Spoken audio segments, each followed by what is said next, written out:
are here at HLF with Amal Alana, and you have written a book on your father who's made significant contribution in the theatre world of Bombay and Delhi, and he was also a director at NSD growing up here. So you've spent a lot of time in Delhi. Please tell us about your growing up years. Let's start with that.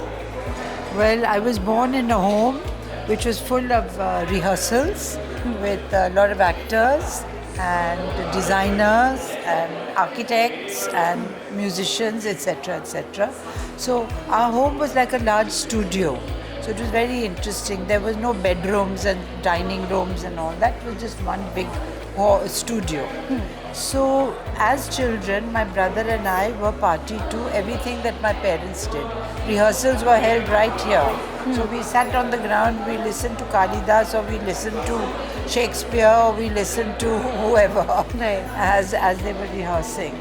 And then we were given a little small roles to do in plays as children, and then to help in every aspect of theatre, like ushering, like making audience sit down, like making cups of tea for everybody. Right. So we did all that, making Production, posters, backstage, everything. Right. So we did that since we were little. So, did it prompt you to perform on stage, or which part of theatre were you most interested in? Well, I was always interested in direction. So I would say that I am one of the earliest women directors, though there are people like Vijaya Mehta before me who are slightly older than me. But in my generation, I would say I am one of the first. So it is normally, it was thought that men would be directing plays. But I think women have so much to say, and I have definitely got quite a few things to say. So I have felt it important to direct the plays myself. And of late, when I don't find what the author has written totally in keeping with what I would like to say, then I have also interjected and made certain changes in scripts, etc.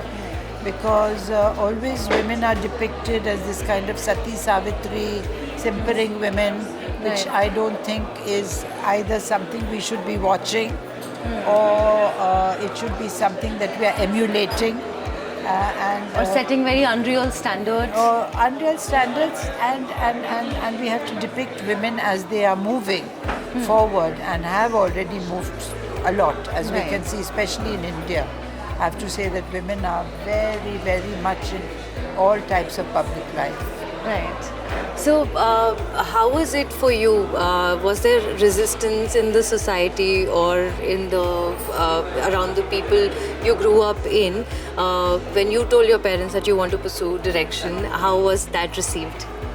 No, since both my parents were in the theatre, but for some reason, when I announced to my parents that I'm going to join NSD, they said, no, we think it's a bad idea. So they thought that I should go to college, I should pursue my BA, that this was a diploma course, and that I should be just doing and I just flatly refused. The first time I fought with my father, and he didn't talk to me for a long time, but I went and filled the form, and I joined NSD. So it was not opposition because I was a woman, but because they felt that actually my parents felt that I should also be independent, financially independent. And so they wanted me to have some degrees after my name so that I could do that.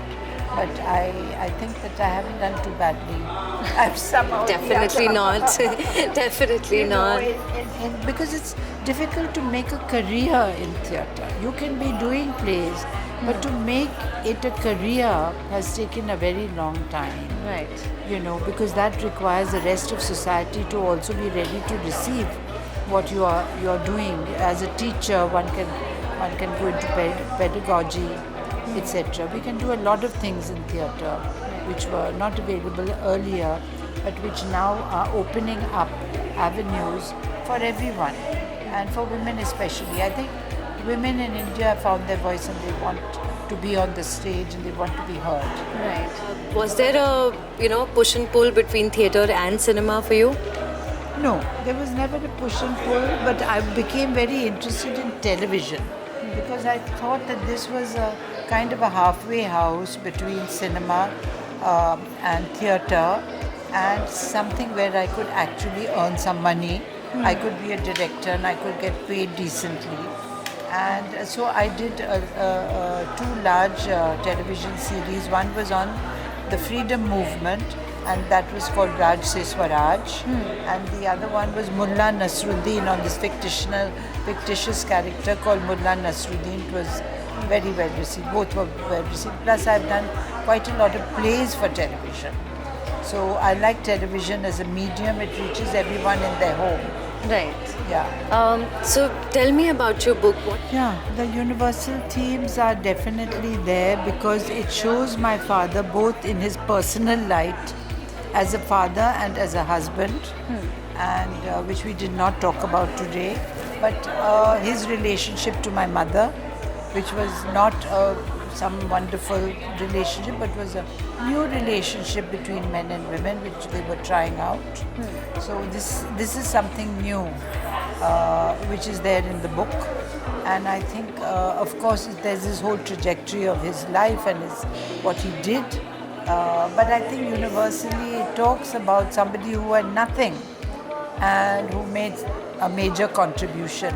So that entire journey from being a nobody with no financial backup, no sugar daddies or no people supporting him, how did he, bit by bit, make himself known and make his ideas projected to an audience, and how did he gain the fan following that he did? Right. You know, and the name that he made for himself. It's a inspirational journey. It's an inspiration. It's a journey where you can think. How one overcomes hardships. Overcomes, and at each stage there were hardships. Right. They were not just applause, there were always hardships. Financial hardships, emotional hardships, hardships of your work not being accepted. So there were many hardships. But how you have the strength to carry on, the strength of your convictions, because you're doing it for a larger purpose, and that is to serve the country. Right. You know, people Through don't art. feel through art. Right. And I mean, as if the odds were not odd enough, and then we put art also into the recipe.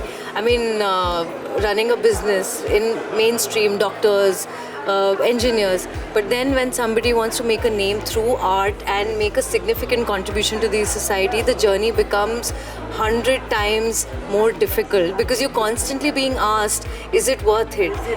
Especially when the money is not coming in, and you know there is a family and there are kids coming in. In order to be successful, he had to let his students believe in the same vision. Yes. You know, you have the same passion, but you have to have others have that passion. Right. So how do they carry on? And many times the students come to me because they always, I'm the only daughter. So they come to me and tell me, you know, we're very angry with your dad because, you know, he said that there would be a rainbow at the end of the tunnel. Yes. And it's so difficult for us to continue. Of course we are inspired, but everyone has not made it. Everyone is not successful.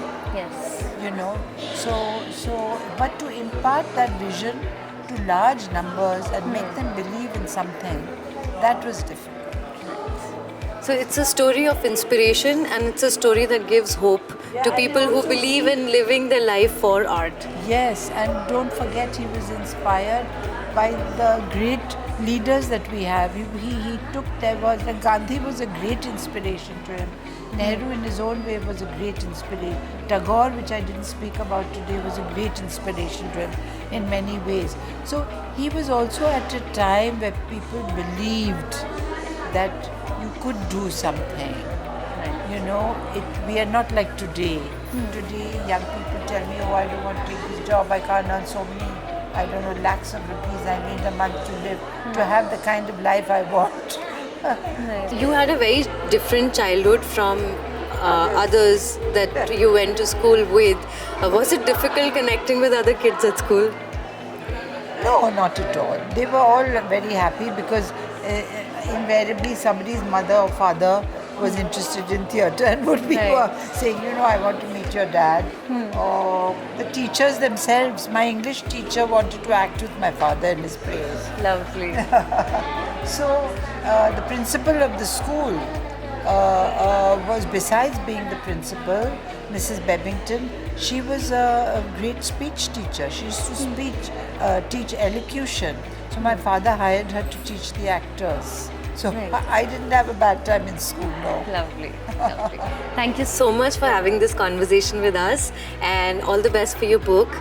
Thank you for sharing this story, and I hope it inspires and gives people like us hope. Yeah. Thank you so much. Thank you.